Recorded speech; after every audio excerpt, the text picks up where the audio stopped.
তো আমার খুব স্বপ্ন যে আমি একজন বড়, মানে গরিব হলেও কি মনের আশাটা তো ছোট হয় না, তাই না? তো আমার খুব স্বপ্ন যে আমি একটা বড় লোক বাড়িতে বউ হয়ে যাব, বড় লোক বাড়িতে প্রেম করবো, এরকম।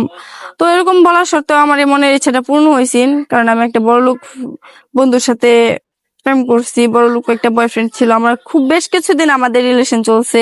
এভাবে অনেক কিছুদিন যাওয়ার পরে আমার বয়ফ্রেন্ড হঠাৎ করে একদিন বলতেছে যে মানে তার সাথে একটু ঘুরতে যাওয়ার জন্য। পরে আমি বললাম যে ঘুরতে যাবো, এটা তো ভালো কথা, আমরা ঘুরতে যাবো একসাথে। তারপর সে বলতেছে চলো ঘুরতে যাই। তো তার সাথে আমি ঘুরতে বের হয়েছি। বের হওয়ার পর দেখতেছি যে একটা বিশাল বড় দালান ঘরে নিয়ে গেছে আমাকে, মানে রেস্টুরেন্ট নিয়ে গেছে। কিছুক্ষণ খাওয়া দাওয়া করার পরে সে বলতেছে চল আমরা উপরে যাই, উপরে গিয়ে একটু রেস্ট নিই। উপরে কি আছে, তারপর বললো সে উপরে নাকি একটা রুম আছে। তখন আমার মনে হলো অন্য কিছু, যে এটা কেমন কথা যে উপরে রুম আছে, তার মানে তার মনের ভিতরে অন্য কিছু একটা আছে, যে বাজে কিছু আছে। তা ভয় আমি বললাম যে দেখো, সবকিছু করা যায় কিন্তু এটা কিন্তু আমাদের ঠিক না।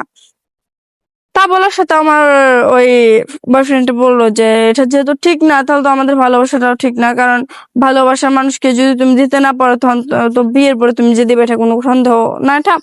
তো এটা বলার পরে আমি বললাম যে বিয়ের পরে সাবজেক্টে অন্য একটা আর বিয়ের আগে সাবজেক্টে একটা, তাই না?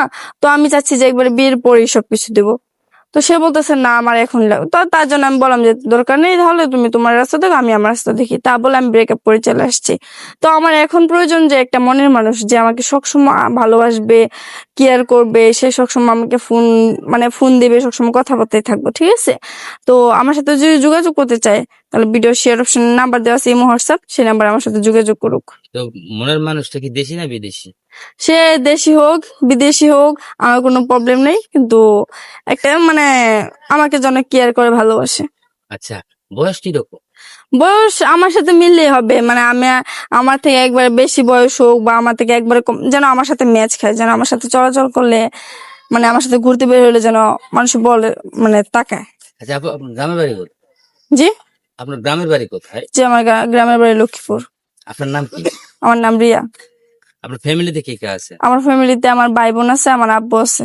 তো ওরা কি এখন পারে না আপনাকে ফ্যামিলিগত দিক দিয়ে ঘটক দেখায় বিয়ে শাদী দিতে? হ্যাঁ পারে, কিন্তু আমার খুবই ইচ্ছা আমার বয়ফ্রেন্ডকে দেখিয়ে দেওয়ার জন্য, কারণ আমার বয়ফ্রেন্ডে আমার সাথে যেসব করছে এটা ঠিক না, এটাই বুঝি।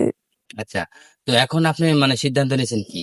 আমি সিদ্ধান্ত নিছি যে আমাকে পছন্দ করবে, আমার তাকে ভালো লাগলে আমি ডাইরেক্ট তাকে বিয়ে করব।